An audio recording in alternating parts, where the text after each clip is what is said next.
नमस्कार दोस्तों, आज की कहानी है तिजोरी की चाबी। पत्नी के देवलोक गमन करने के बाद एक दिन पत्नी के गहने बेचकर एक भारी मजबूत अभेद तिजोरी खरीद लाया। अपने कमरे की दीवार में फिक्स करवाने के बाद घंटों दरवाज़ा बंद करके आराम से सोता रहा।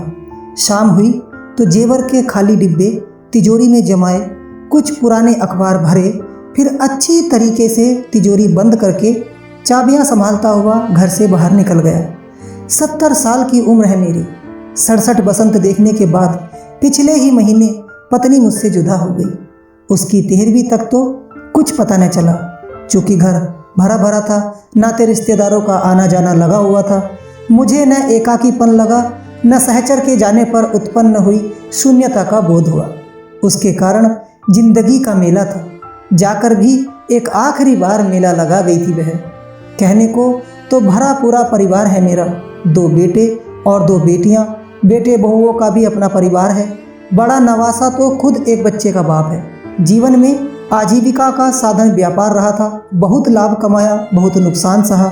कुल मिलाकर सुख का हिंडोला भी झूला और दुख की चटनी में रोटी भी डुबोकर खाई। बच्चे बड़े हो गए तो धीरे धीरे उन्हें जिम्मेदारी सौंपता गया। जितने वे दक्ष होते गए, मैं उतना ही व्यापार से मुक्त होता गया। पिछले 10 सालों से मैंने ऑफिस जाना छोड़ दिया है, पर जब कभी बच्चों को व्यावसायिक सलाह या सहायता की ज़रूरत होती है तो उनकी पहली पसंद मैं ही होता हूँ। आखिर अनुभव बोलता है। दोनों दामाद भी वेल सेटल हैं, किसी को किसी चीज़ की कमी नहीं है। पत्नी के गुजरने के 15 दिन बाद से ही मुझे अनुभव होने लगा कि मेरी तरफ किसी की तवज्जो ही नहीं है।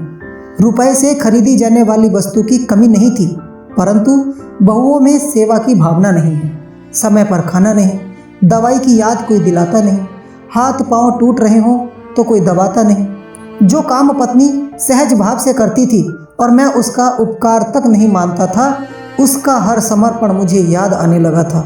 चूँकि याद आने लगा तो उसकी कमी भी मुझे कल्पाने रुलाने लगा। विधवा स्त्री को इन बातों का एहसास नहीं होता।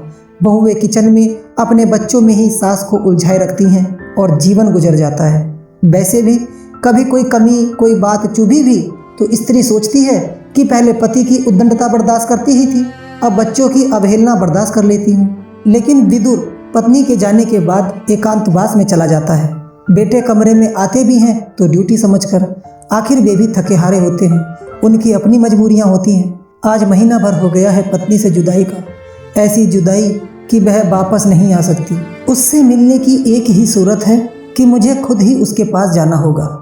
अभी और जीने की अभिलाषा नहीं, पर पलायनवादी की तरह मृत्यु को अंगीकार करना ये भी तो उचित नहीं। घर से निकलकर मैं दरिया के पास पहुंचा। जेब से तिजोरी की चाबियां निकाली। अंतिम बार नई तिजोरी की नई चमचमाती चाबियों को गौर से देखा। मेरे होठों से एक आह सी निकली। फिर मैंने अपने सुखद भविष्य के लिए उन चाबियों को दरिया में उछाल दिया। मन उदास था। काश मौत पत्नी को नहीं, पहले मुझे ले जाती, पर अफसोस ऐसा हो न सका। बेवजह दीवानों की तरह बिना सोचे समझे सड़कों पर भटकता रहा, अपनी टांगें तोड़ता रहा। कितनी ही दूर चला आया था मैं। रात के अंधेरे में मैं वापस अपने घर लौटा। अंतिम परिणाम आना अभी बाकी है, परंतु आसार दिखने लगे हैं। नई तिजोरी ने परिजनों में उत्सुकता जगा दी है। आज मुझे मेरा कमरा साफ सुथरा मिला है। मेरे कपड़ों की अलमारी तक साफ की गई है। जरूर तिजोरी की चाबी की तलाश में पूरा कमरा खंगाला गया था। चाबी नहीं मिली तो कमरा दुरुस्त करके शराफत दिखाई गई थी। उनकी उम्मीद जिंदा रहे, इसीलिए तो चाबियां मैंने दरिया के हवाले की थी।